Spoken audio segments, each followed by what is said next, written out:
he's created gold, he's created silver, he's created ornamental stones, moreover diamonds. He's ordered the oysters deep in the sea bed to make pink pearls. Why? Because women will have to wear those ornaments. So he has not forbidden all these things. That is one thing for clear, because this is one thing which really intrigues quite a few minds of young girls and young women coming into Islam.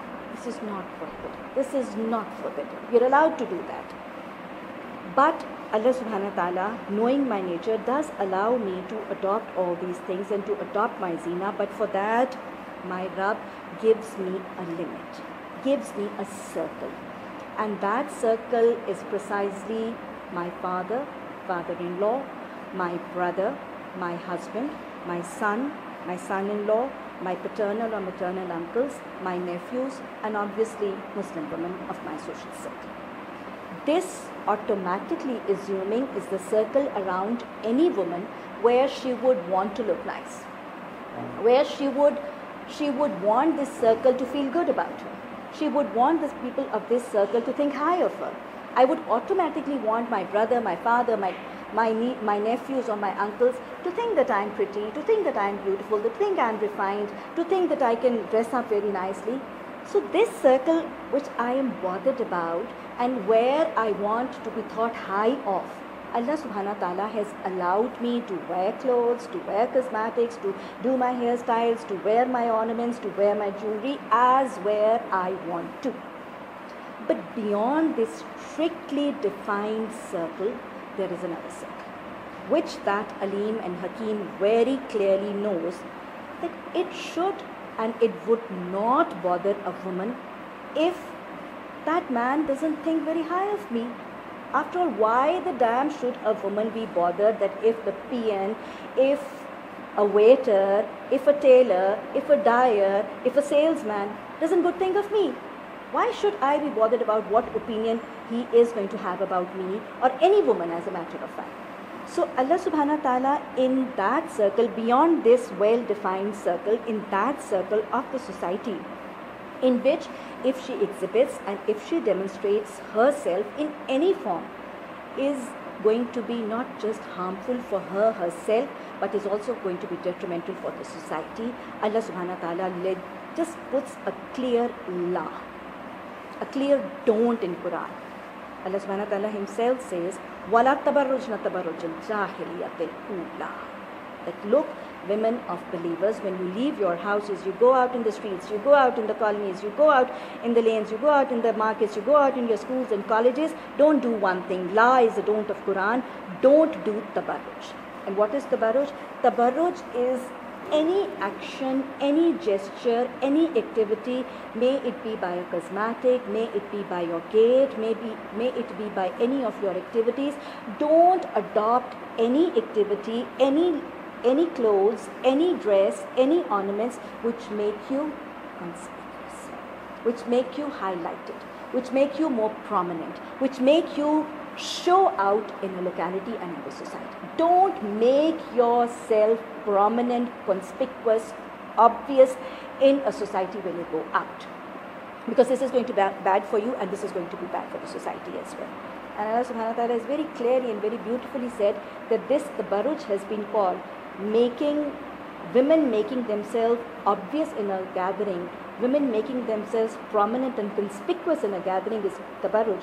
And Allah subhanahu wa ta'ala calls tabarruj as something of jahiliyyah. It is an action, it is a deed of something which was done in the periods of ignorance. Allah subhanahu wa ta'ala has called tabarruj, or women making themselves prominent and obvious, is something which is outdated, which is old-fashioned, which is obsolete. You want to be modern? You want to be latest? You want to be in trend? You want to be literate? You want to be educated? Allah subhanahu wa ta'ala in Surah Al-Ahzab, ayat number 112, very clearly pronounces to the Prophet sallallahu alaihi wasallam, Ya ayyuhan nabiyyu qul li azwajika wa banatika wa nisa'il mu'minin yudnina alayhinna min jalabibihin. O Prophet sallallahu alaihi wasallam, you enjoin upon your wives and your daughters and the women of the Muslim believers that when they leave their houses, This is what I'm explaining, that all these three categories do what? They hang upon their faces a piece of cloth from their outer garments, and this they've been advised because they cannot be identified lest they be molested.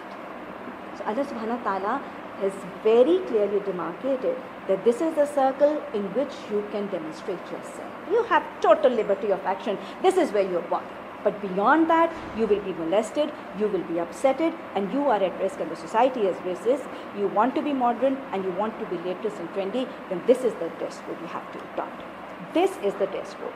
So in this preview, there is absolutely whatsoever no concept of modeling. Allah subhanahu wa ta'ala's the most beautiful creation, woman aura. He doesn't want this aura to go about spreading her hair, letting them loose, hanging her tresses, winding them here and there just to sell a few shampoos or hair conditioners. He does not want this beautiful creation to smile with a Banaka smile to sell a few toothpicks. He does not intend her to show her beautiful, smooth, supple, soft, silky skin and her beautiful face and complexion just for a few soap cakes or for a few cosmetics.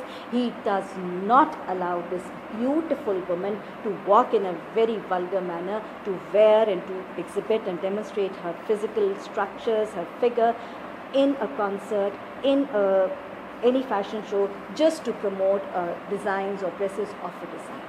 There is a definite law and don't to all forms of modesty. Allah says do and Allah says yes to modesty. And Allah says don't and Allah says nah to any form of modeling, may it be on signboards, may it be in advertisements, or may it be in form of catwalks, concerts, anything. May Allah subhanahu wa ta'ala bless us with the understanding and with the comprehension of the do's and don'ts of Quran, and may Allah subhanahu wa ta'ala allow us, and may Allah subhanahu wa ta'ala help us to actually act upon the do's and don'ts of Quran. So I'm really grateful for you to let me voice out the voice of Allah subhanahu wa ta'ala. Jazakallah khair. Answer to that. What she said is absolutely